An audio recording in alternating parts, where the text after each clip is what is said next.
Hello and welcome back to the Dodd-Frank Act test prep course. We are in Unit 2.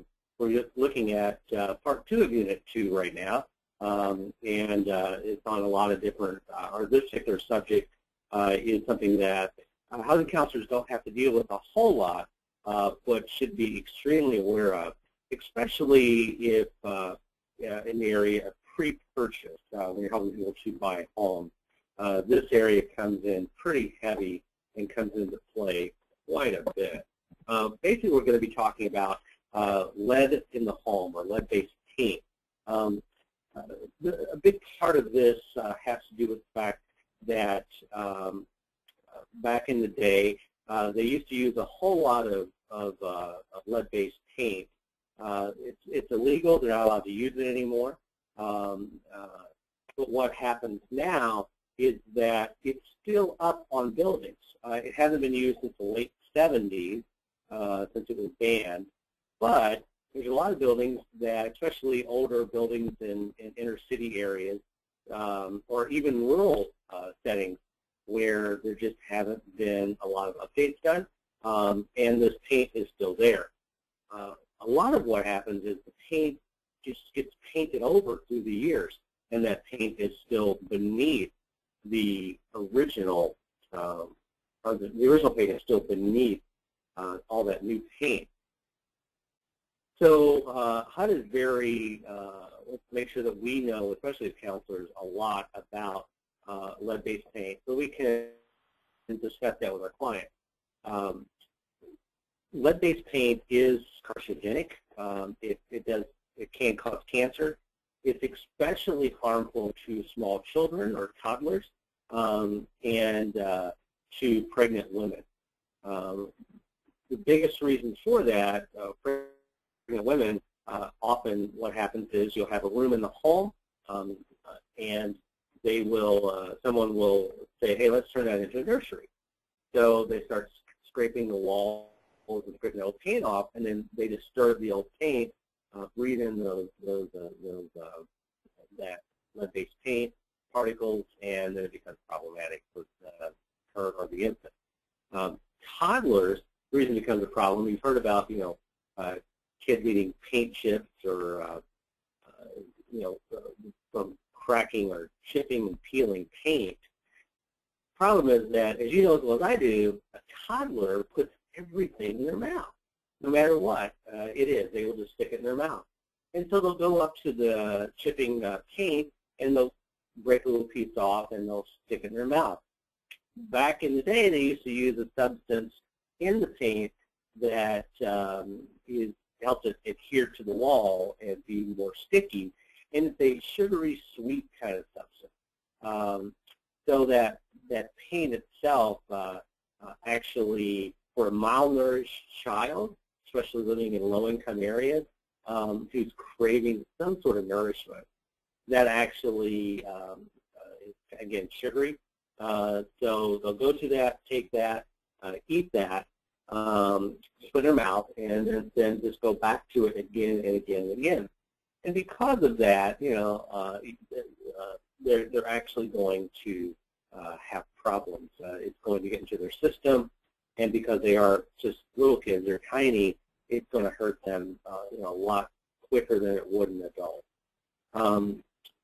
So lead-based paint is something that this particular brochure that you're seeing on your screen is something that must be given out by all realtors. It also must be given out by all lenders as well. So therefore, because people that are looking to buy a home are getting this brochure, but it's usually passed to them in a stack of other things and said, oh, hey, by the way, this is something you should read or take a look at, or it's just handed to them and nothing is said about it.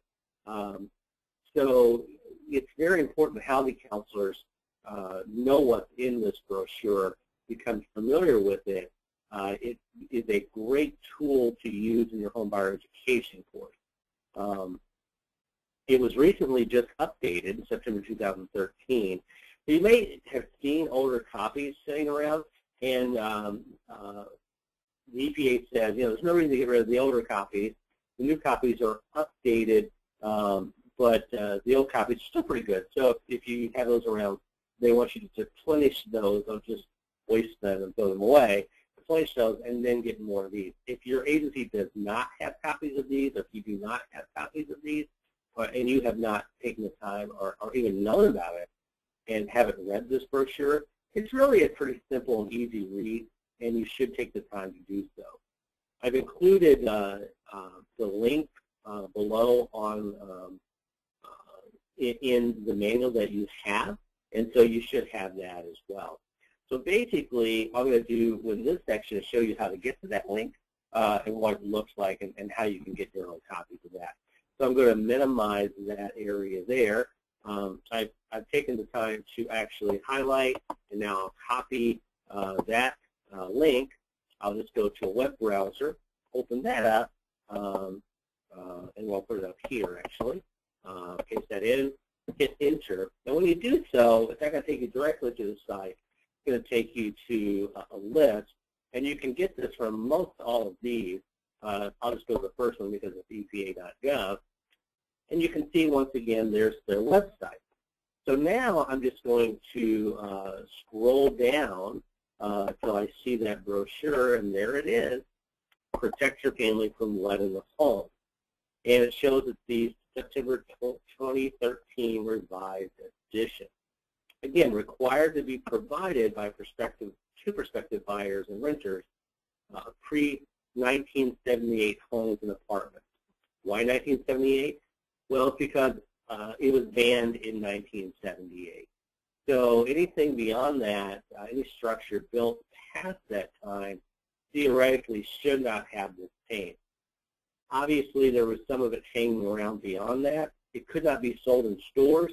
That did not mean that if somebody had a bucket of this paint, sitting around that they bought in 1976 or 77 or 78 from a hardware store, and they had it in their garage for a couple of 3 years, they may not have actually used it or finished it up for a while. They were doing touch-up even.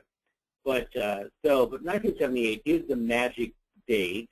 So what I want to do is show you. So if there's a link here for the brochure itself. You can actually either just press there or here. I'll push that one, and now you're going to see here's the real estate disclosure, which is that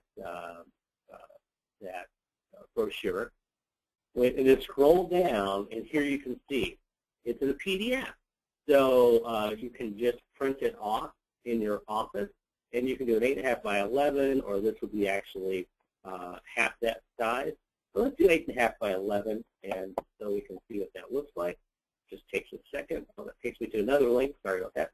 And then I hit that, and magically it will start to work up on my computer, and there it is. And so there's the brochure. You can print this off in your office. There's more information about it. It tells you what to do and who to turn to.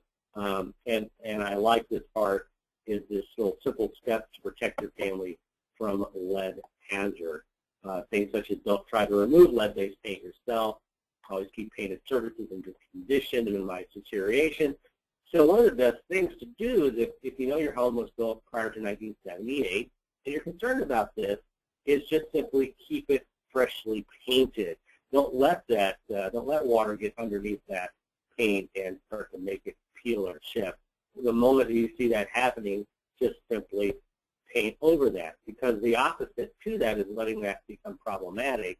Then you're having to call in professionals to get that paint taken away, which is called abatement. So they have to do an abatement, and if they do that, that's going to be very costly. So anyway, that's how you get to the brochure. I wanted to show you that, and I'll go back. We'll go back to our webinar, and there it is. So basically, that's the information that you need to know. Everything that's in that brochure. Take the time to print that off, read that, and again, I can tell you that that is easily testable material when you think about the Dodd-Frank national certification for housing counselors, this is going to be something that I is going to be highly concerned about that counselors know.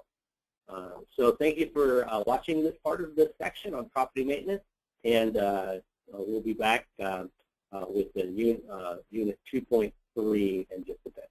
Thanks a lot.